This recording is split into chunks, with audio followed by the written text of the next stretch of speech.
Parliament तय कर रहे थे, इस वजह से मुज़ाकरात हो रहे हैं और ये मुज़ाकरात तो होने भी नहीं चाहिए थे। वो मानते हैं कि ये होने ही नहीं चाहिए मुज़ाकरात। राजा रियाज साहब, ये मुज़ाकरात होने ही नहीं चाहिए और वो कह रहे हैं कि ये चूंकि पीटीआई वाले बहुत तरले कर रहे थे इसलिए हो रहे हैं, असल में ये होने नहीं चाहिए। आप भी इत्तफाक करते हैं इससे?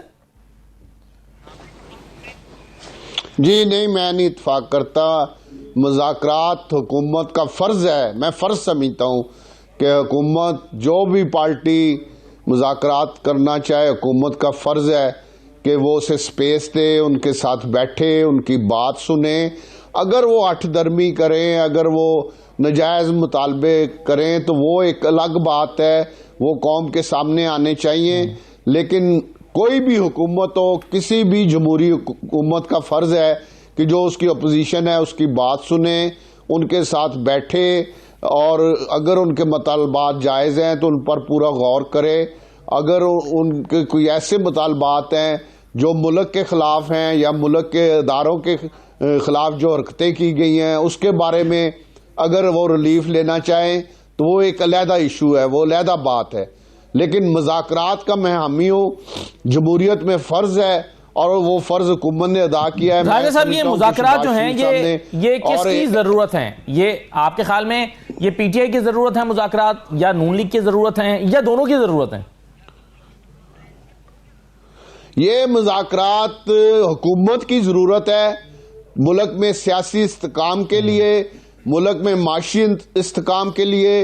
और मुल्क जो सबसे बड़ा क्राइसिस है कि गरीब आदमी को रिलीफ नहीं मिल रहा, महंगाई से काफ़ी हद तक मिला है लेकिन जितना रिलीफ मिलना चाहिए अभी नहीं मिला। अगर सियासी इस्तेकाम होगा, माशी इस्तेकाम की तरफ मुल्क बढ़ेगा तो मैं समझता हूँ इससे गरीब आदमी को फ़ायदा होगा, गरीब आदमी को रिलीफ मिलेगा।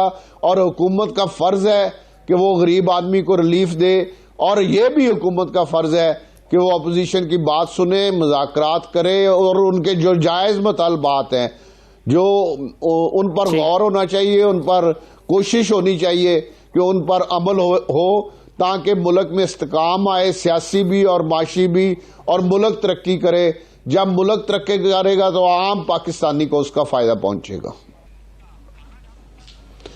देखें, जिस तरह रज़ा भाई ने बात की है, ये बात उनकी मुनासिब नहीं है। मुज़ाकरात से पहले इस तरह की शर्तें रखना, ये पीटीआई वाले दरअसल मैं तो ये कहूँगा कि ये गैर सियासी लोग हैं और ख़ास तौर पे जो इनके वकीलात रात आ गए हैं जिन्होंने अब पार्टी पे कब्जा किया हुआ है, इनको बिल्कुल सियासी कोई तजर्बा नहीं है। ये बस इसी तरह वकीलों की तरह हर चीज़ में शर्त रख के बात करने की कोशिश करते हैं, ब्लैकमेल करने की कोशिश करते हैं। तो ये मुनासिब मेरा ख्याल तरीका नहीं है। इन्हें चाहिए कि ये जब मेज़ पे बैठे अपनी बात करें, अपने में इतनी सलाहियत पैदा करें, इतनी जुर्रत पैदा करें कि अपना मौक़िफ़ उनको मनवा लें। जिस तरह ज़ुल्फ़िकार अली भुट्टो था, मोहतरमा बेनज़ीर भुट्टो हैं या मियाँ नवाज शरीफ है कि वो टेबल पे बैठ के गुफ्तगू करके अपनी बात मनवाना जानते थे, वो बहुत कुछ चीज़ें तय कर सकते थे। कई मिसालें मैं आपको दे सकता हूँ। तो ये चीज़ें अवाम में ना लाएं पीटीआई वाले। ये मुतालबात जो हैं या जो चीज़ें ये करना चाहते हैं, जब टेबल पे बैठे वहाँ पे डिस्कस करें और उसका रास्ता निकालें। हुकूमत को भी रास्ता दें, खुद भी अपने लिए रास्ता स्पेस बनाए। हुकूमत ने भी स्पेस बनानी है, पीटीआई ने भी स्पेस बनानी है। जैसे मैं राजा कह रहा हूं कि आप क्या उन्हें दे सकते हैं?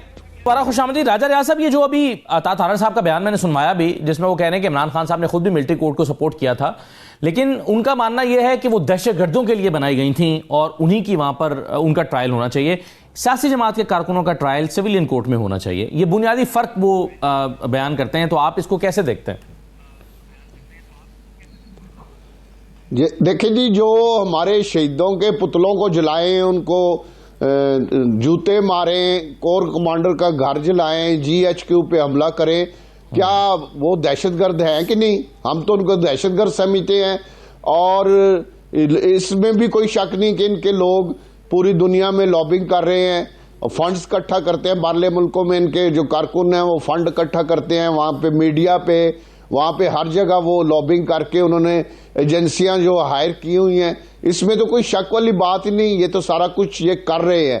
लेकिन एक बात जो मेरे भाई ने कही है बिल्कुल दुरुस्त है कि वहाँ पे मिलिट्री कोर्ट्स के ट्रायल को पूरे दुनिया में, यूरोप में, अमेरिका में, उन पढ़े लिखे ममालिक में इसको अच्छा नहीं समझा जाता है, इसको मायूब समझा जाता है। लेकिन उनको हमारे मुल्क के हालात का नहीं पता कि 9 मई को क्या हुआ है। अगर हम उनको ये पहले बता सकते, उनको असल हकायक का पता होता, तो शायद वो ये बयानात ना देते।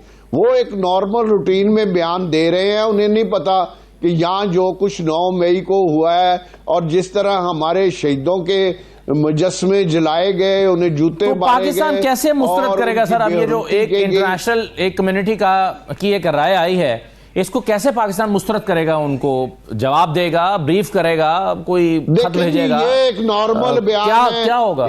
इसको हमने इसको एक नॉर्मल सी चीज है, इसको हमने और पाकिस्तान के मीडिया ने बड़ा रंग देना है, उठाना है।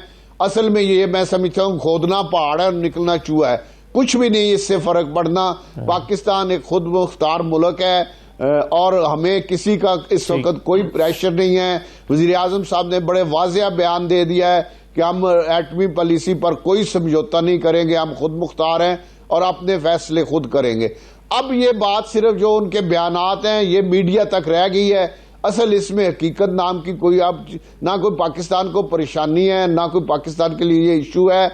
लेकिन वो हम उन्होंने एक बयान देने थे, रूटीन के मुताबिक उन्होंने दे दिए हैं और हम उनको पहले कायल कर लेते कि ये हमारे मुल्क में बहुत बड़ा दहशतगर्दी का 9 मई को वाक़या हुआ है, तो अगर हम उनको ये कायल कर लेते तो शायद वो ये बयानात ना देते। लेकिन अब जो होना था हो गया, कोई मसला नहीं है, ये कोई इतना बड़ा इशू नहीं है। आप इसको एक खुद मुल्क है, अपने फैसले वो जी, मैं इसको कोई खास अहमियत नहीं देता। डॉलर की पेशकश हुई थी, लेकिन मुस्लिम लीग नून ने मियां नवाज शरीफ की क़यादत में एटमी धमाके किए थे।